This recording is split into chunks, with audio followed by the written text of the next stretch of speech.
那么下面是我们所有的朋友们都翘首以盼的，就是我们的韦嘉哥，嘉哥。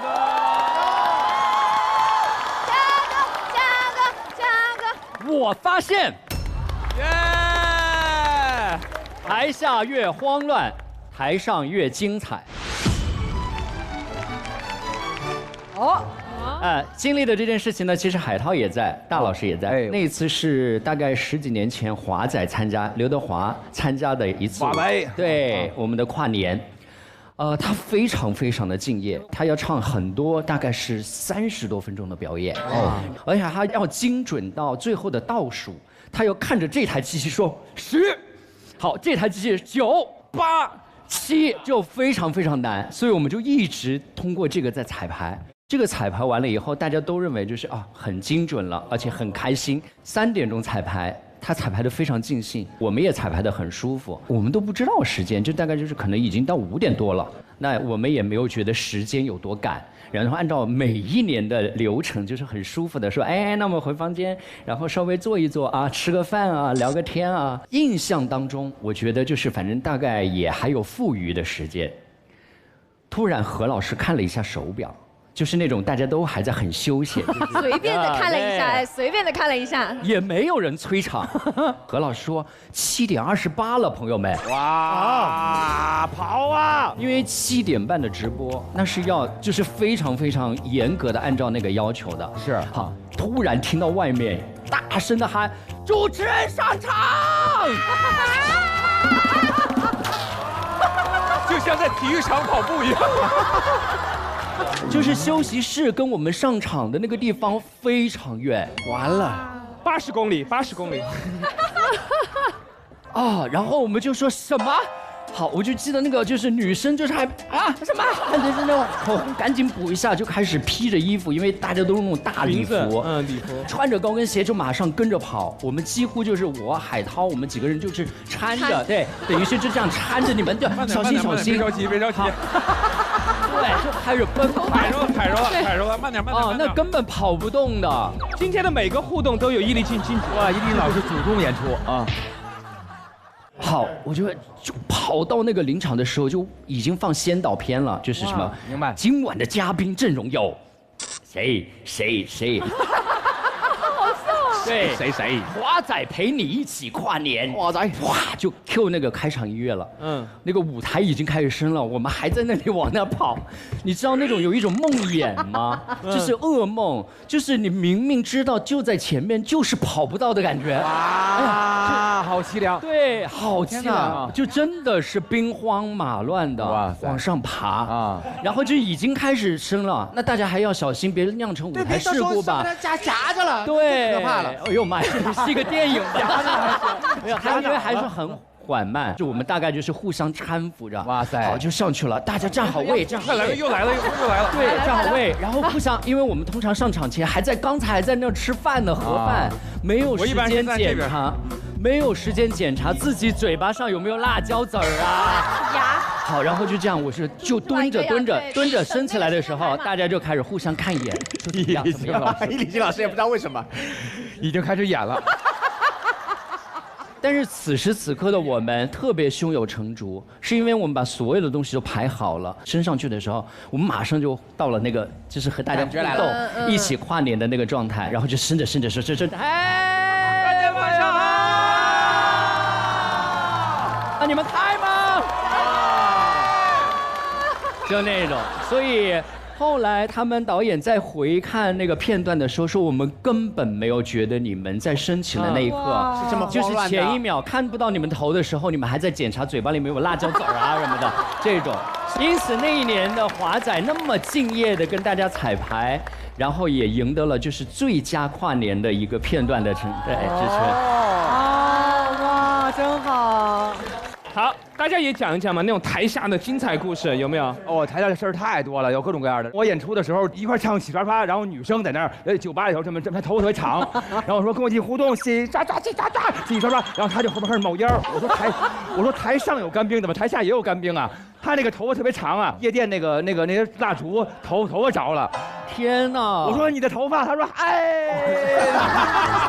我说着了。了，洗刷刷，我说着了，然后不听不见，然后那倍儿着急，各种以前演出的就是这种事儿，碰见很多。哎呀，这时候张兰肯定要是来了，战狼。打开收音机，打开收音机，啊，真麻烦。人家说的战狼不是张强，张强，你耳朵也太尖了。说的战狼吴京老师，灭火，你为什么是张强起？他站起来，打开收音机，莫名其妙。哎，已经出现幻听了，是不是？打开消防栓，打开消防栓呀！消防，人在无语的时候真的会笑。那个我上大学的时候，就是每一届的那个学长学姐会给下一届来的新生举办那个迎新晚会啊。然后呢，当时呢，我本来应该是一个节目里边的主舞加主唱，然后有一个女生呢，就是给我使绊子。趁我生病的时候，跟老师说老师那个季佳禾身体不舒服，他想让我跟你转达一下，可能这一次的晚会他参加不了了，让我帮他顶替一下啊。因为我这个人有一个特殊体质，就是从小到大只要欺负过我的人，一定不会有个好下場啊！哎呦喂！然后到了台上之后，不可思议的事情发生了。因为他那个动作是这样的，他是那种长柄的带弯钩的雨伞啊，他在中间唱。然后呢，别人给他伴舞，他手上是没有雨伞的。然后第一句是我的心砰砰跳跳，到我的时候，等，到那时候够了，我。真的假的？那个就是勾半天没取下来。他得多大腿呀？直接雨伞瓣进去了。我只听，我说哎呀。哎呀。然后我几个姐妹坐在台下，哎，而且它里面有句歌词叫“话说到嘴边怎么会转弯？”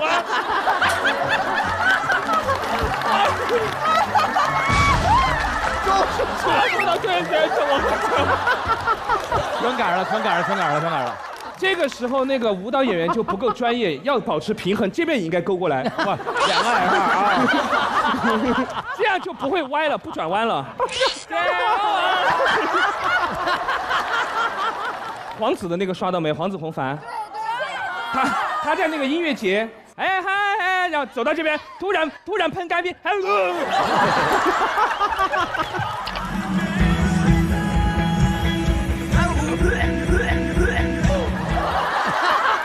那种干冰特别锁喉。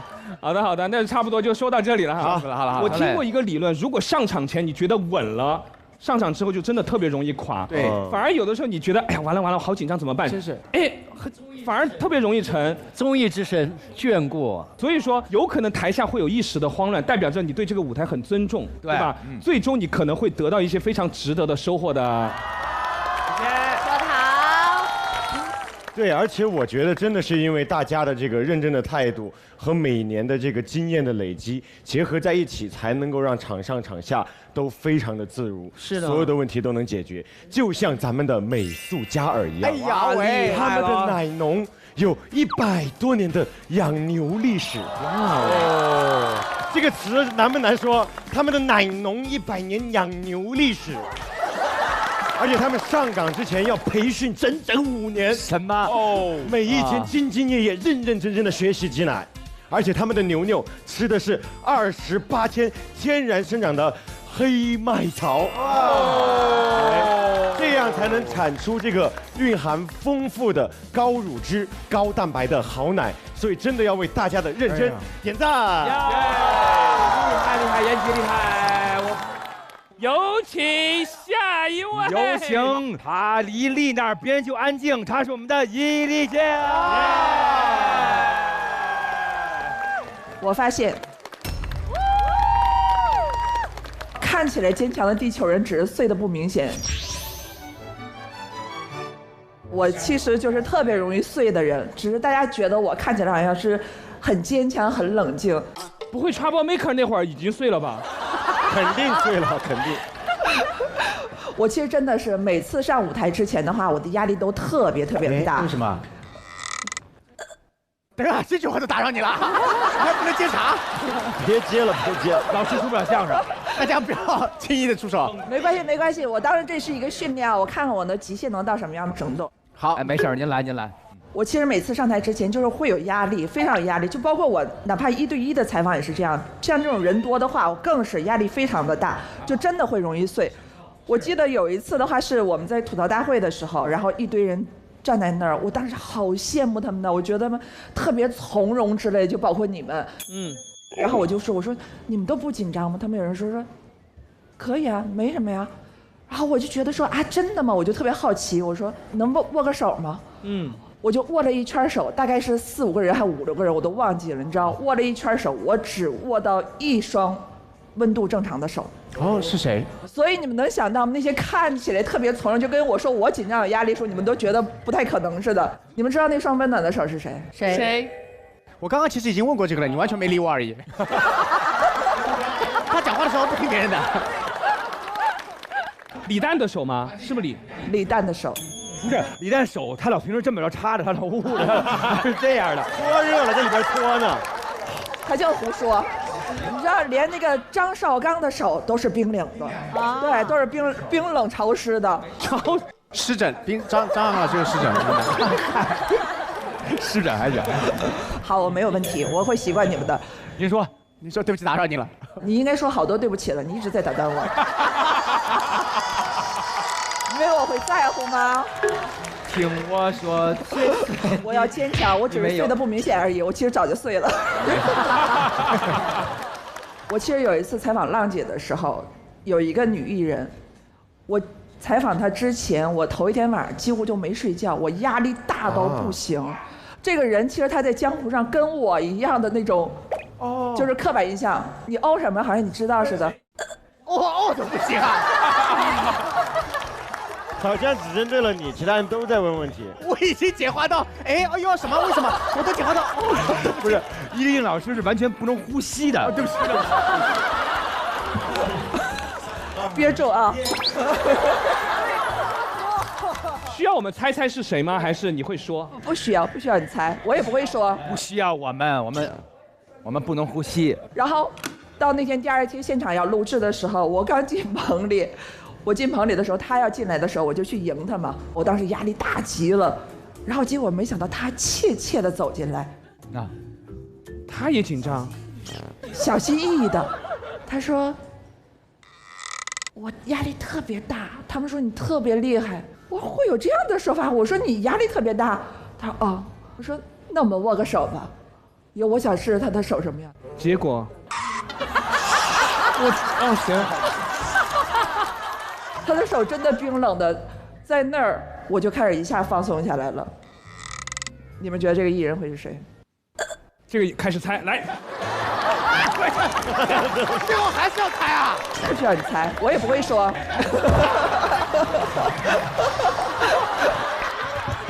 神经病！搞了半天只是我们实际不对而已了，你还得猜他实际。我们问你回答是或者不是，是浪姐一吗？是。浪姐一。宁静老师是不是？静姐。对，宁静姐挺好接触的，就有点是还行。那是因为你们接触过，但是没接触过之前的人的话，大家都会觉得他很难接触。当时就想的全都是可能一系列的反驳，或者是那种。所以静姐，你也是怕别人反驳你的那种，是不是？谁会不害怕？作为一个主持人，你不害怕别人被反驳？我以为你不害怕。你传递，我们都以为你看上去是越挫越勇那种。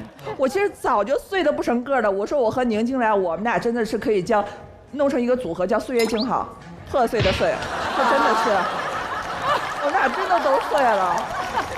然后我记得我当记者的时候，因为我是99年当的记者，我当记者的时候第一次采访，那会儿的时候其实是个小女孩嘛，采访是出租车司机。哎，你们有没有想？笑也不行。出租车司机，你不要比我有血气啊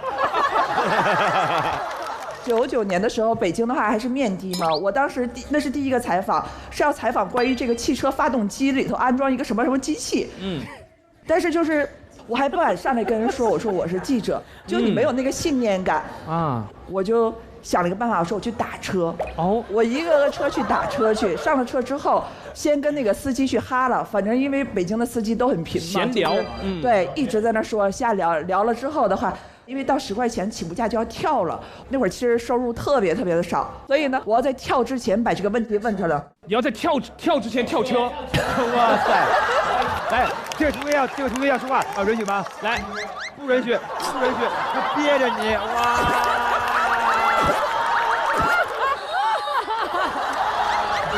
闭嘴！哎，谁啊？莫名其妙，他们俩都可以接，就我不接，真憋你。哎呦，刚好几个想接，专门憋你，学之憋。发动机的时候我就想接了。好，你现在接发动机，看好不好笑？我不行了，现在肯定不好笑了。啊，你采访发动机，你是躲在那个出租车的底盘下面，这个车要开了。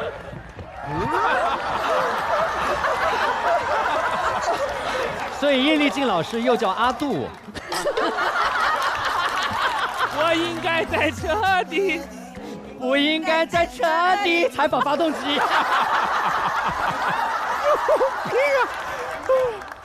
维嘉，你跟他们学坏了啊！也不是这样的啊！别这样，被他指到的坏同学，我们就坐在地上，好吧？没有资格的，好吧？再来，看看后面有几个啊？一群阿尔法狗在充电是吗？你在说什么？来，您接着说。然后跟他们聊了，大概是这样打了10辆车，就是100块钱，对于当时的我来说是个巨款。后来我就跟司机说这个事情，司机就说，你别这么弄啊，你这得花多少钱呢？说我告诉你一个方法吧，你去到有一个地方，就是司机们就中午会休息的地方，说大概有半个小时左右，说你到那儿去集中去跟他们问。哪儿好多发动机啊？我说好，那我就去了。然后怯生生的走到那儿之后，忽然发现，对面就地上堆人，地上真的是或坐或蹲或站一群的司机，然后有的就穿着个大背心，有的甚至光着膀子，就完全。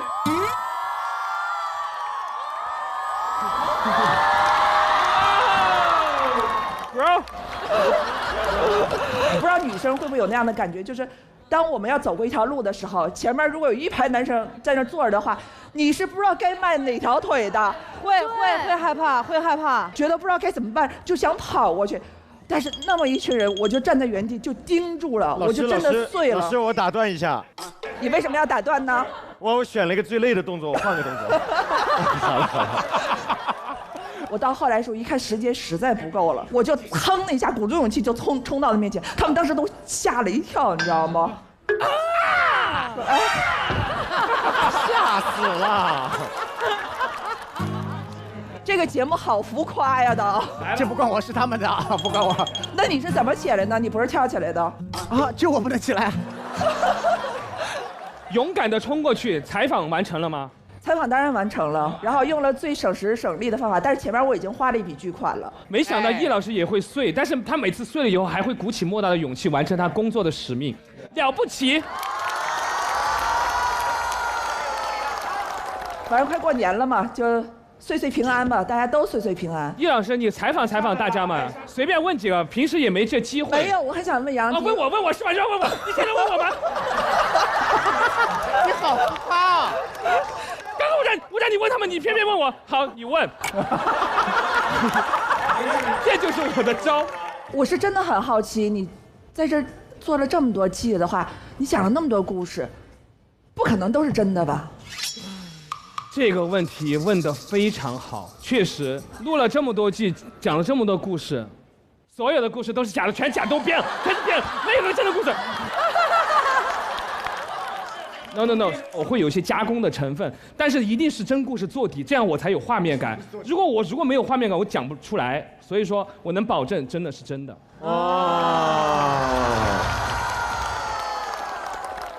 哎，我休学前昨天，你不要害怕。要干嘛？哎，我听你昨天嘿，吓死我了！哇塞，快来，这。好自为之，那你来吧。没有，我只是很好奇。我听说昨天录制的时候你没来是吗？啊，是的。但我听他们说好像是录制氛围一点都没有影响，然后还非常的热闹。哇！所以我在想说，你觉得你对这个节目的价值是什么呢？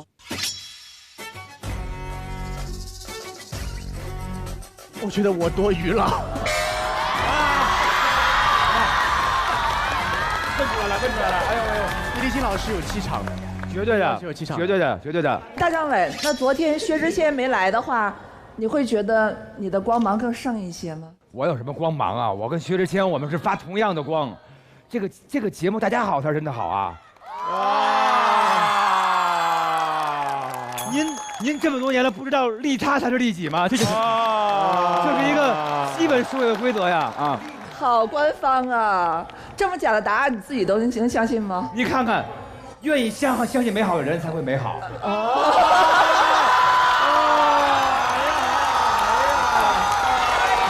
我真的是这样想的啊。其实我们维嘉哥跟那个伊丽老师录过节目，就我们一起啊，那个录闺女的时候啊，因为呢，就易老师就请来做那个飞行嘉宾，然后他就会输出一些其实现代的女性要通过自己的努力来证明自己，然后一大段的输出讲得非常的好。此时我就看到对面以吴昕的爸爸为首的几个爸爸们开始还坐着听，后来就这样。肢体的排斥，越讲就是脸越垮。然后他说我过得很快乐。吴昕爸爸说你倒是快乐了，我女儿不开心，就这种。我女儿没对象呢，就是这种事儿。就真的慢慢就碎成了一滩。就易老师后面聊天就是是的，爸爸们说的也是，成长了。哎，海玲。我觉得像易立竞老师这样看似坚强，但其实很易碎的人，自我修复最好的办法就是靠睡眠。推荐一个床垫给你，喜临门床垫，它能让你每晚拥有深度好睡眠，妥妥提升你的睡眠质量。下次睡了，睡上喜临门床垫，一觉回血，睡醒又是一条好汉。我们也聊一聊生活中有没有自己碎的瞬间。我有一个，就是人不认识你，你有点碎。之前一个晚会的时候，我跟这个向佐老师有一个合作，当时是我们有好几个人，有这个翟子路、我、王冕和武艺，然后咱们一块儿那个啊。其实我本来也是一个比较害怕前辈的人，所以我就没太敢打招呼。就是向佐老师排的时候，我就很认真的跟在后面排练。我们那个舞台排了3遍，向佐老师突然说：“等一下。”其他的艺人呢？怎么只有我一个艺人在彩排啊？哇！而且我记得那个舞台，你们其实就在他周围，对，我们就一直围着他在转。我遇见谁会有怎样的对白？他可能以为我们是单身，然后旁边就是，no， 旁边就是我，翟子路、王冕、武艺。我们就已经睡得不行了，结果向佐老师突然，杨迪呢？杨迪在哪里？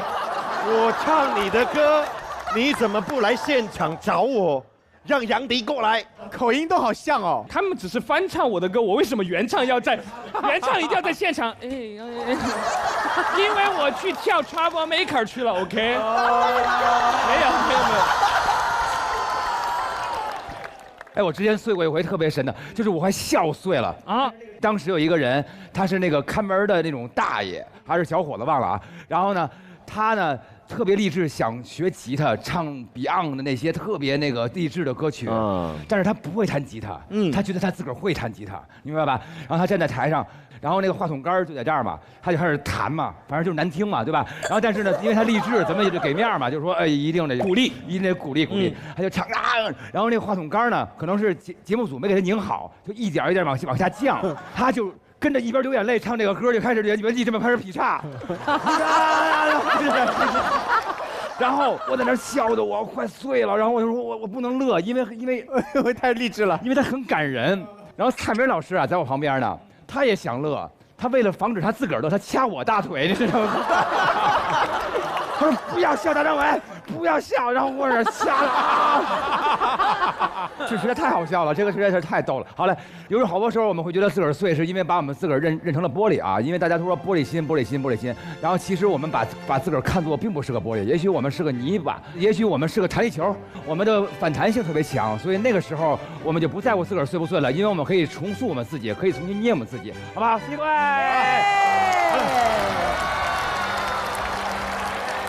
好嘞，下一个提案是谁？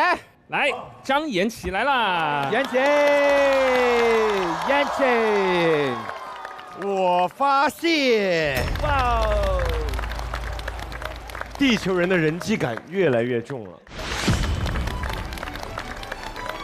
就我有一个朋友叫王子异，哦，他真的就是那个出生在1996，幻想中说唱领袖。对，要做完全套。他还是遇到伊丽静老师，那怎么办？来了 ，bro！ 哎呀 ，bro！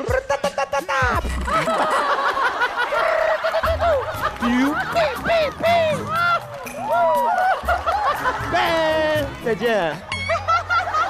易老师说：“今天我算是开了眼了。”就我最开始是因为可能你在一个团体里面，你说自己是一个说唱担当，是个 rapper， 你要做点这种效果，我以为是他做的效果。后来我认识他之后，发现他现实中就是这样的啊。然后他有个特别大的机器人的特点，就是他有一个防伪标志，就是 bro。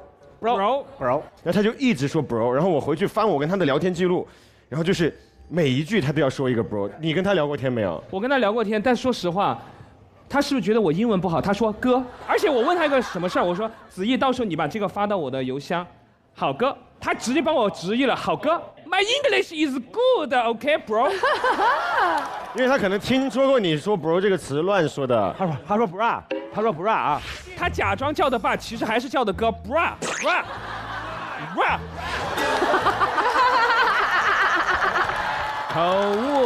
口误，我现在学会了 ，OK。对，他就很奇怪。然后他就还有一个特别点，就是他每天非常的机械化。因为我有一次跟迪哥还有他录一个节目，然后大家都知道迪哥和我都是有一点疯的那种人，话多的要死。我们就特别一天就很亢奋，就别人录节目都是哇，这个是我跟迪哥就是啊，这个是这个李清照的词，就是我们俩一直是这个状态。然后王子异就全程，是的 ，bro。啊，没错 ，bro， 送餐机器人，就是这样。然后我们中间休息的时候，就是我跟迪哥更疯狂的时候，就大家都在听，然后我们讲的特别开心，就在一个房间休息室里面，我们就啊太搞笑了。然后回头一看，王子异在那里啊，真的。哇哦啊！他这是 WiFi 等着找信号哈。然后也不吃饭，就中午我们吃饭的时候，所有人都在吃饭，他就在那儿。哦。他是不是太阳能的呀？然后他是充电的阿尔法狗。到点了，该回去。我回去了，充电机座。莫名其妙。哦，他那个座儿底下是一盘是吧？对，后面有一个座子。对，这样的啊。可能因为我们太吵了，然后我再一回头，王子异消失了，换地方了。结果他在那个休息室的2楼扎马步。啊，真的又进入这个程序了。有一种充电是坐充，还有一种是站充的，马步充。就是然后你怎么跟他说话，他都不理你。你扎个马步，我扎马步，真是这样一人呀！真的就是他每天都要说，他经纪人说他在练太极什么的，然后过去，哎呦子毅走了，要录节目了，子毅，要差不多好了，我们先下去了，你能听到？喂，有信号吗？喂，能听到吗？bro， 就一叫 bro 就神经病，就跟 Siri 一样，你要喊 bro 他才会，哦 bro 走了 bro。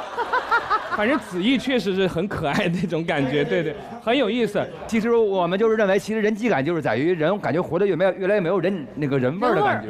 然后就是现在大家都挺流行一种方式叫做正念，比如你去洗碗的时候，你就感受那个洗碗；你去干什么时候就感受那个时刻，每一刻都是全然的感受。我觉得这样就会让我们越来越有人味儿，好不好？谢谢各位了，好。我们选择皇家美塑胶，50%天然乳脂保护因子群，可可高达30倍精粹高活乳铁蛋白。成长没什么不可以，皇家美素佳尔。那么下面一位提案的，他就是凤姐。凤姐来，凤姐。我发现，羞耻心比好胜心让我跑得更快。怎么个事儿呢？校园时代我最喜欢干的一件事情是什么？是参加运动会（括弧自己没有项目版）。就是你知道，校园时期自己没有项目的运动会，就等于你在学校没有老师，有玩伴，不用上课，但是可以非常开心的一个状态，对不对？所以那一天呢，我就是打扮得美美的，然后坐在看台上，结果突然发现了一件事情，就我们的老师。啪啪啪啪啪，班主任跑上来，跑到看台上，对，就这样坐着。我哎呀，学生好好笑今天。然后，他干嘛骂你啊？硬 Q。没有，对，突然就说，哎，福喜，你在这里，你过来。然后我就说怎么了？我说老师，你讲。他说我们4×100接力跑，少一个人，你跟我去。完了。我不知道大家是不是有这个误解，就觉得人高啊，他的运动能力就特别好。我非常能够理解你姐妹，我经常派出来当那个5公里的那个手跑者，一跑就是5公里，我不知道为什么。而且什么投篮啊、跳高啊，就喜欢让你去。全都是我们。哇，我跟你说，我跳远我还没有我躺下来高。我跳远只能跳1.6米，我躺下来有175。但是没有办法，我说行，但是呢，老师，我今天穿了一条裙子，我说我可以，但是有点尴尬。他说没关系，你裙子下面不是有条裤子吗？是有条裤子，但是是那种秋冬天打在连衣裙底下的秋裤，连体毛裤。你今天穿秋裤了吗，管院？我没有，我里面穿的是蕾丝打底裤。叶老师，你今天穿秋裤了吗？没有，我今天穿了。但是呢，那一天的秋裤比这个丑10000倍，是那种聚酯纤维，脱下来噼啪噼啪出那个毛线的那种。呀，等一下，算了。也就是说，你现在也是穿着裙子嘛，相当于你现在情况下就露了里面那条毛裤，叫你去跑。哎，纯毛裤，不是露了毛裤，就是只有毛裤。然后连衣背心裙就像比如说你今天穿的马甲，里面是需要有打底衫嘛，就脱掉那个连衣的裙子之后，就是打底衫加棉毛裤。你等一下，稍等。可是棉毛裤哦，在我们的世界里面，棉毛裤分男款和女款2种啊。你听我说，不是，我不知道男款是什么样子的，男款是开裆的。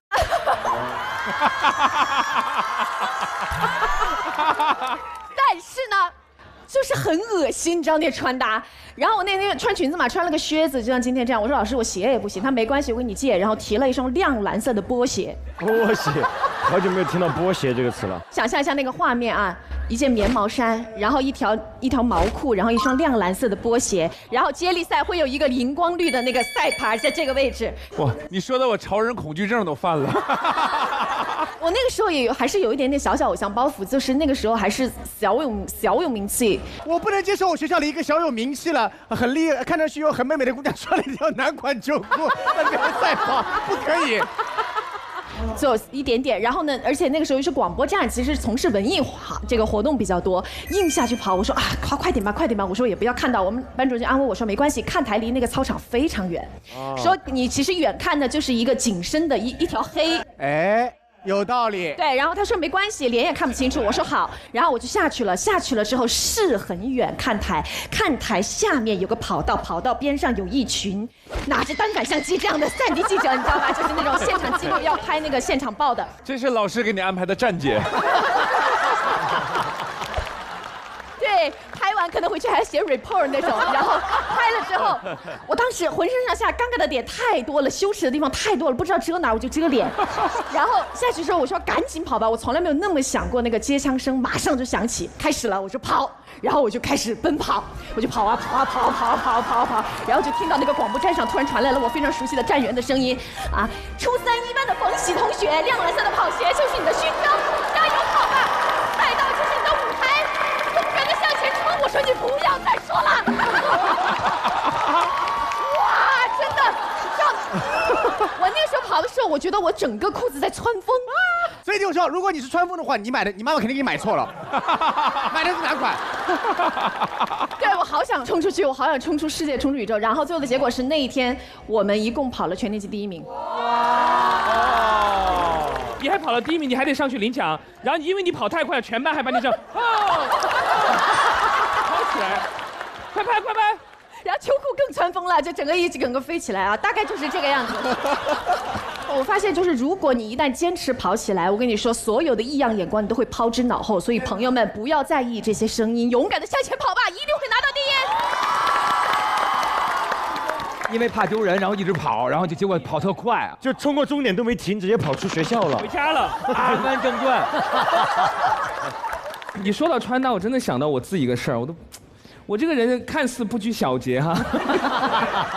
我记得我2010年第一次去中国香港玩的时候，也没去过哈，洋气大都市，跟着我朋友一起去。然后我自觉无所谓嘛，我也比较节约，跟管乐差不多，所以那个 T 恤都是可以穿出波浪领的那种感觉，我觉得无所谓。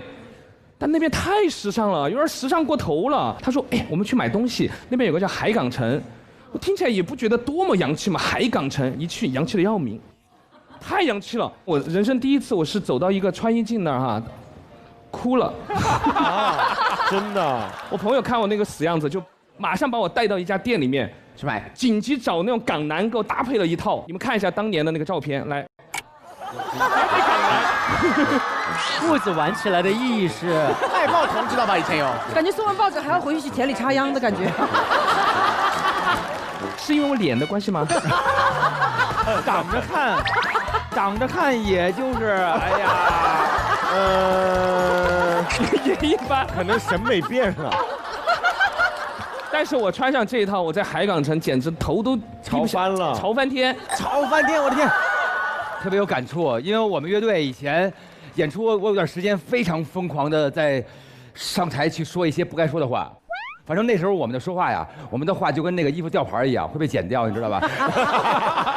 然后，但是我觉得那个特别酷，因为我觉得让别人不喜欢我这件事儿超级的帅。那阵儿还奇装异服，特别的感觉自个儿怎么着似的。然后后来我们有一次去做这个电台采访，有一个小孩儿打进来，我问他，我说您是我粉丝吗？他说不是啊。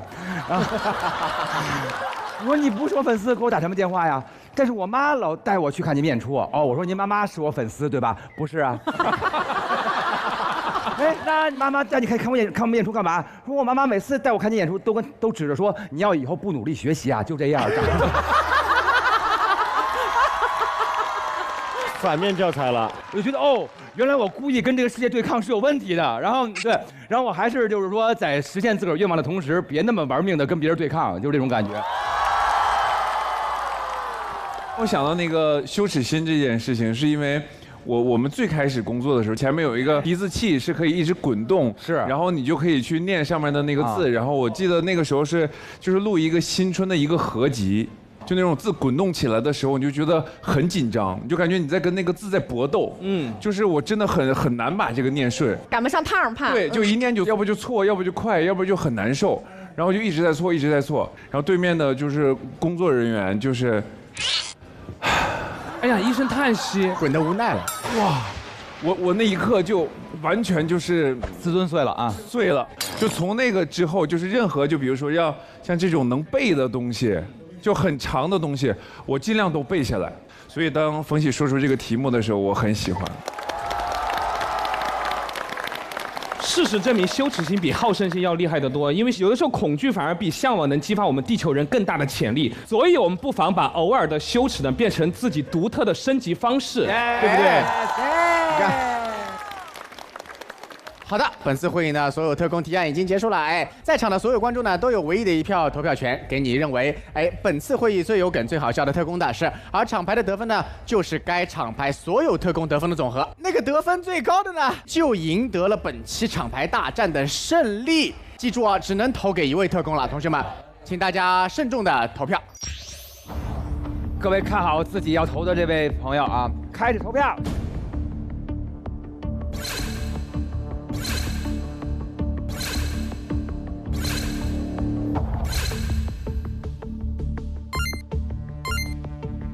投票通道关闭。OK， 那大副局长将为我们公布今天得票总数最高的最牛厂牌会是哪队呢？谢谢咱们延期，哎，来，咱们一起看，来，还是这个啊，等着，哎，打开，哦，差的很少，其实只差了20多票吧？干嘛给说了？好嘞。咱们这个是百位数啊，咱们是个十百，咱们从个位数开始说啊。个位数其实 MC 厂牌是8，火星厂牌是2，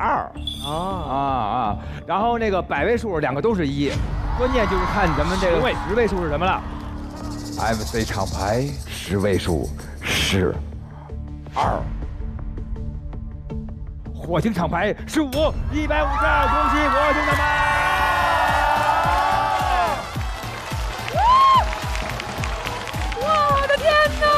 我必须要说一下，以后这就是我们火星厂牌的手势 logo。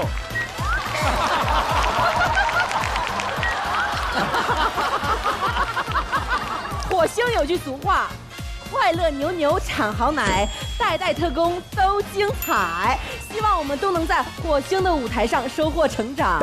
选择美素佳儿，让每一位地球宝宝都能喝上高乳脂、高蛋白的好奶。让我们有请美素佳儿品牌大使默默为我们呈上最牛厂牌勋章。好，谢谢。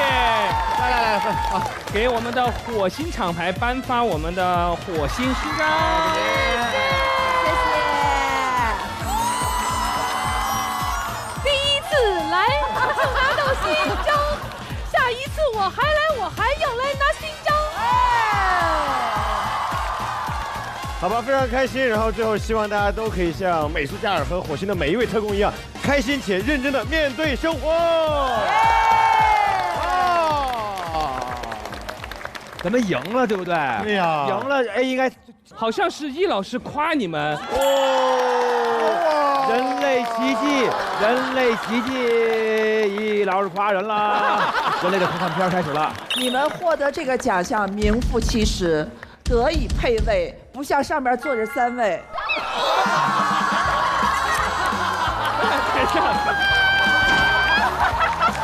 哎，雨伞拿来一下。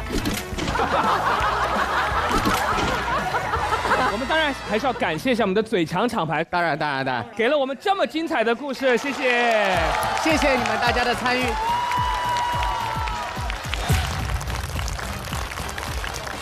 各位同学，本期火星情报局呢会议就开到这里了。我宣布，火星情报局第7期第5次会议圆满结束，下期见。今天我们又迎来了新厂牌的挑战，有请我们的德云社。您是德云厂牌，来自柳岩。德云厂牌来自柳岩，原来柳岩才是老大。我们就是来踢馆的，怎么着吧？相声是说学逗唱嘛，但是你们没跳啊！真的是我见。厂牌大战我一定赢。那倒也不至于这样，因为跟你也不太熟。对付这种人，我只需要1根手指便够了。慢吧，我不是孬种。来我们节目还有一个人，烧饼在他面前就是弟弟。天哪，谁啊？向总，他会突然跟你来个。对，他突然就要打你，我看你像个坏人。当时我都快死了，我又爬到水里，我说节目组我。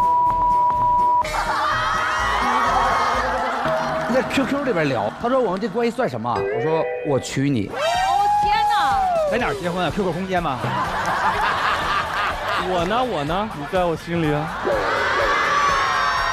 但是我大戏那么多男演员，我唯独败在他的面前。哦，那个人是谁？那个人是谁啊？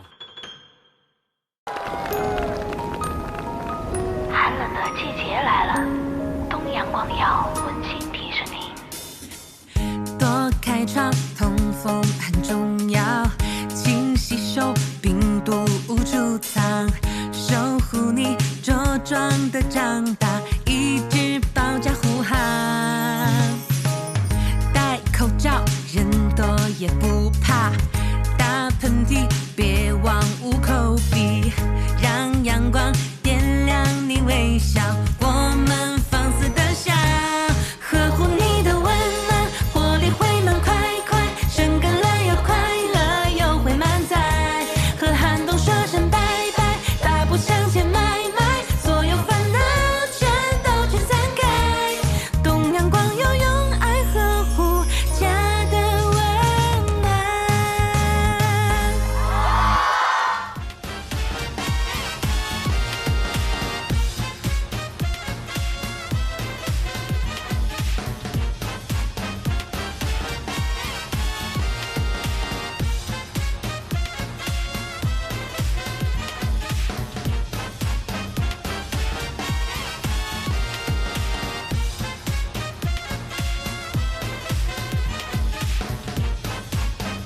电视看优酷就用酷喵 TV。本节目酷喵 TV 同步播出。更多节目精彩资讯尽在新浪娱乐、微博综艺、新浪综艺。登录独家社交媒体平台微博，搜索火星情报局，参与话题互动 ，get 更多精彩内容。被你发现，天外来物，盼你船长，在个雨天全副武装，冲破火星，今晚就要来接你。feel 这个 feel 被发现倍儿爽，调好腰间对讲，舞台灯光透过背场，看清局长手中的锤，灵感爆发就会快乐被你发现，被他发现，迎面走来六位。喂，欧皇的运气是百发百中，嘿嘿嘿嘿嘿，教主和彩铃在左右开弓，送，发现烦恼却被佩戴送，冲，火系特工气氛被带动。我的兄弟，别和被发现各自的对峙点，出现索马里，带着小嘴鱼，发现一场新冒险。每个发现像是盲盒，保证气质磅礴，烦恼随着长扬起散发着光的汤香鱼也挺往面谈语气。我发现大家熟悉的面孔回到火星去，我发现江湖上的新人辈出提案有金句，我发现长牌间的对决精彩与你相遇，我发现。手中握着锤子啊，阳地造梗随喜啊。哎呦 Mars，What's up？It's season 7，动刀生意要够啊！翻过了高山，也越过了沟壑，总会有收获。尴尬了搜我，漆黑的夜欢乐是一团篝火，要保持住幽默，把生活给兜了。我想要的快乐肯定都有我，如果你懂我，快抓紧就做。你想要的快乐来或许搜索。火星归来，状态拉满，特工集结，厂牌大战 ，Everybody ready for the show。什么我的脑子呢？脑子也没有。有什么脑子吧，非常可怕。就是我说之前好几个人都录哭了，然后我就说我每天录完回去都一动不动发呆，要发几个小时的呆。就是我表演了一个绝技，已经技惊四座了，也不知道正片最后能不能剪出来，因为场面过于混乱，可以期待一下。就是因为你的任务要完成嘛，就他们怎么能是不是我的对手呢？那面对我的话，你的提问你自如吗？毕竟是问你。